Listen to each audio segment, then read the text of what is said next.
ಆತ್ಮೀಯ ಸ್ನೇಹಿತರೆ, ತಮಗೆಲ್ಲ ಅಥರ್ವ ಯೂಟ್ಯೂಬ್ ಚಾನಲ್ಗೆ ಸ್ವಾಗತ. ಸ್ನೇಹಿತರೆ, ಈ ದಿನ ಕರ್ನಾಟಕ ಪರೀಕ್ಷಾ ಪ್ರಾಧಿಕಾರ ಒಂದು ಪತ್ರಿಕಾ ಪ್ರಕಟಣೆಯನ್ನು ಹೊರಡಿಸಿದೆ. ಇದರಲ್ಲಿ ಕೆಸೆಟ್ 2023ರ ತಾತ್ಕಾಲಿಕ ಅಂಕಪಟ್ಟಿ ಪ್ರಕಟಿಸಲಾಗಿದೆ.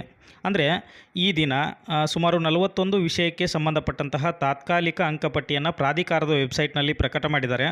ಇದಕ್ಕೇನಾದರೂ ಆಕ್ಷೇಪಣೆಗಳಿದ್ದಲ್ಲಿ ದಿನಾಂಕ 10/5/2024 ಒಳಗಾಗಿ ಈ ಇಮೇಲ್ ವಿಳಾಸವನ್ನು ಬಳಸಿಕೊಂಡು ತಮ್ಮ ಆಕ್ಷೇಪಣೆಗಳನ್ನು ಸಲ್ಲಿಸಲು ಅವಕಾಶವನ್ನು ಕೂಡ ಕೊಟ್ಟಿದ್ದಾರೆ. ತಾವು ಗಮನಿಸಬೇಕಾದಂತಹ ವಿಚಾರವೇನಂತಂದರೆ, ಪ್ರಕಟಿಸಿರುವ ತಾತ್ಕಾಲಿಕ ಅಂಕಪಟ್ಟಿಯ ಆಧಾರದ ಮೇಲೆ ಅಭ್ಯರ್ಥಿಯು ಕೆಸೆಟ್ 2023ರ ಅರ್ಹತೆ ಪಡೆದಿದ್ದಾರೆಂದು ಭಾವಿಸಬಾರದು ಅಂಥೇಳಿ ಅವರು ತಿಳಿಸ್ತಾ ಇದ್ದಾರೆ. ಸೊ ಹಾಗಾಗಿ ಸುಮಾರು 41 ವಿಷಯವಾರು ಒಂದು ತಾತ್ಕಾಲಿಕ ಅಂಕಪಟ್ಟಿಯನ್ನು ಪ್ರಾಧಿಕಾರದ ವೆಬ್ಸೈಟ್ನಲ್ಲಿ ಈ ದಿನ ಪ್ರಕಟವಾಗಿದೆ.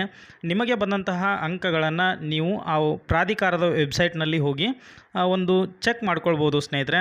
ಕನ್ನಡ ಆಗಿರ್ಬೋದು, ಅದೇ ರೀತಿ ಎಕನಾಮಿಕ್ಸ್, ಪೊಲಿಟಿಕಲ್ ಸೈನ್ಸ್, ಸುಮಾರು ವಿಷಯಗಳ ಅಂದರೆ 41 ವಿಷಯಗಳ ವಿಷಯವಾರು ತಾತ್ಕಾಲಿಕ ಪಟ್ಟಿಯನ್ನು ಈ ದಿನ ಪ್ರಾಧಿಕಾರದ ವೆಬ್ಸೈಟ್ನಲ್ಲಿ ಪ್ರಕಟ ಮಾಡಿದ್ದಾರೆ. ಸೊ ಅದನ್ನು ನೀವು ಪರಿಶೀಲನೆ ಮಾಡ್ಕೊಳ್ಬೋದು. ಸೊ ಎಲ್ರಿಗೂ ಕೂಡ ಧನ್ಯವಾದಗಳು ಸ್ನೇಹಿತರೆ.